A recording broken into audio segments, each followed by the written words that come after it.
इस वीडियो में जिन्हें पीटा जा रहा है वो कोई सड़क का चोर नहीं, एक डॉक्टर। ये बर्बादी एक हॉस्पिटल की हो रही है। असम में एक पेशेंट कोविड कॉम्प्लिकेशंस की वजह से बच नहीं पाए। अनफॉर्चुनेटली डॉक्टर्स उसे बचा नहीं पाए। गुवाहाटी से 140 किलोमीटर दूर आसाम के होजाई हॉस्पिटल में मेडिकल प्रोफेशनल्स पर मेटल ट्रैश कैंस फेंके गए। उन्हें ईंटों से मारा गया। हमारे डॉक्टर्स का, हमारे हीरोज का ये हाल कर दिया। 24 पीपल हैव बीन अरेस्टेड। और ये सिर्फ एक इंसिडेंट नहीं है। देखिए, इस वीडियो में कोई एड्स नहीं होंगे क्योंकि हमें एक ट्रेजेडी दिखाकर पैसे नहीं कमाने। इस वीडियो का ऑब्जेक्टिव सिर्फ ये है कि ऐसे इंसिडेंसेस रुकना जरूरी है। अगला इंसिडेंस ग्राफिक है, हमने ब्लर किया हुआ है, लेकिन फिर भी कॉन्टेक्स्ट के लिए हमें डिस्क्रिप्शन देना जरूरी है। चिकमगलुरु में एक 50 साल के डॉक्टर एक 6 साल के बच्चे का डेंगू ट्रीटमेंट कर रहे थे। Unfortunately the child could not survive. लेकिन उस बच्चे के रिलेटिव्स ने डॉक्टर पर तलवार से अटैक किया और रास्ते पर घायल छोड़ दिया। 4 पीपल हैव बीन अरेस्टेड। ये कोई पहली बार नहीं हो रहा है, ये रोज कहीं होता है। बस वीडियो आप तक पहली बार पहुंची है। मेरे ही कॉलेज में मेरी ही को-पीजी को मार पड़ी है without any fault of his. फिर भी हम रोज मुंह उठा के काम पे आ जाते हैं यही सोच के कि जो पेशेंट एडमिट है वो भी तो किसी के रिलेटिव है, किसी के मॉम है, भाई बहन है। ये सारे attacks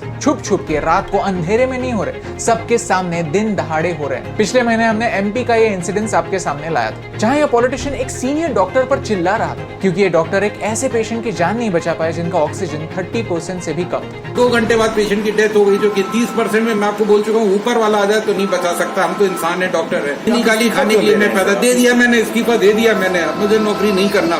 Similarly, a hospital in Agra was also completely vandalized. आज भारत एक डेडली पेंडेमिक से लड़ रहा है। कुछ ही दिनों पहले की बात है कि 4 लाख से ज्यादा केस हर दिन हमारे सामने आ रहे थे। इस डिफिकल्ट सिचुएशन में अगर भारत को किसी ने संभाला है तो वो है हमारे हेल्थ केयर वर्कर्स ने। Ward boys, nurses, doctors, they are literally risking their lives to save us, and this is how we are rewarding them. Let's talk numbers. At least 594 doctors ने कोविड के second wave में अपनी जान गंवाई है। At least 1300 healthcare professionals have died since last year when the pandemic started. Situation इस हद तक आ चुकी है कि कर्नाटका के रेसिडेंट डॉक्टर्स ने अपने सीएम को ये लेटर लिखा है। वो कहते हैं कि कर्नाटका के डॉक्टर्स उनके बेस्ट एफर्ट्स दे रहे हैं, फिर भी 12 से ज्यादा असॉल्ट के केसेस सामने आए, लेकिन ऐसे सैकड़ों केसेस हैं जो रिपोर्ट ही नहीं हुए। ऐसे इंसिडेंसेस सुनकर इमोशनल तो सब हो जाते हैं, लेकिन बात आगे नहीं बढ़ती। चलिए सॉल्यूशंस पर बात करते हैं। चलिए खुद को पूछते हैं कि हम क्या कर सकते हैं। अगर एक पेशेंट को बचाना डॉक्टर की ड्यूटी है तो उनके प्रति हमारी भी एक ड्यूटी है। हम सबको सही प्रोसेस फॉलो करनी होगी और दूसरों को भी इस प्रोसेस के बारे में बताना होगा। अगर आपको लगता है कि आपके हॉस्पिटल ने या फिर आपके डॉक्टर ने आपके साथ लापरवाही की है तो क्या करना चाहिए? चलिए एक सही प्रोसीजर जानते हैं। सबसे पहले ऑनेस्टली खुद को ये पूछिए कि क्या गलती डॉक्टर की थी। कम्युनिकेशन को रेफर कीजिए, एविडेंस देखिए। If the answer is no, please understand the pandemic is not their fault. Everyone is trying their best. If the answer is yes, consumer court को अप्रोच कीजिए। आप एक कंज्यूमर है और कंज्यूमर कोर्ट आपको protect जरूर करेगा। मेक श्योर कि आप सारे डॉक्यूमेंट्स, डॉक्टर के प्रिस्क्रिप्शंस, बिल्स आपके साथ रखें।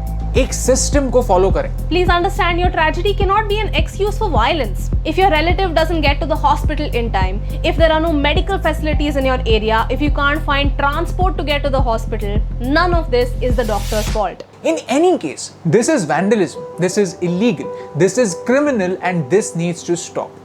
पिछले साल हमारे पार्लियामेंट में एपिडेमिक डिजीजेस अमेंडमेंट बिल 2020 पास हुआ। ये एक 123 ईयर ओल्ड एपिडेमिक्स एक्ट को रिप्लेस करता है। इसमें हेल्थ केयर वर्कर्स पर होने वाले अटैक्स के लिए एक स्ट्रिक्ट पनिशमेंट इंक्लूड की गई। ये एक्ट कहता है कि कोविड-19 पेशेंट्स को ट्रीट करने वाले डॉक्टर्स पर होने वाला अटैक एक नॉन बेलेबल ऑफेंस होगा। इन्वॉल्व्ड अटैकर्स को पेनल्टी के साथ साथ 7 साल की जेल टर्म भी हो सकती है। प्रॉपर्टी डैमेज करने वालों को 3 महीने से 5 साल तक की जेल हो सकती है और 2 लाख का फाइन भी पड़ सकता है। तो ये नए रूल्स लोगों तक पहुंचने जरूरी है ताकि एटलीस्ट इनके डर से ये हरकतें बंद हो। साथ ही साथ हम पिछले 3-4 सालों से नेशनल पब्लिक हेल्थ एक्ट लाने की कोशिश कर रहे हैं, तो एटलीस्ट इस साल पार्लियामेंट के सेशन में फोकस हेल्थ पर होना जरूरी है। आज समय आ गया है कि हम हमारे लीडर से डिमांड करें कि वो ऐसे वायलेंस को कंडेम करें, and not just political leaders, religious leaders as well. Indian Medical Association के चीफ ने हमारे होम मिनिस्टर को यह रिक्वेस्ट की है कि हॉस्पिटल को एक प्रोटेक्टेड जोन का दर्जा दिया जाए। At the same time we must remember that justice delayed is justice denied. हमें ये अश्योर करना ही होगा कि ये प्रोविजंस, ये लॉज, ये पनिशमेंट्स जल्द से जल्द इंप्लीमेंट,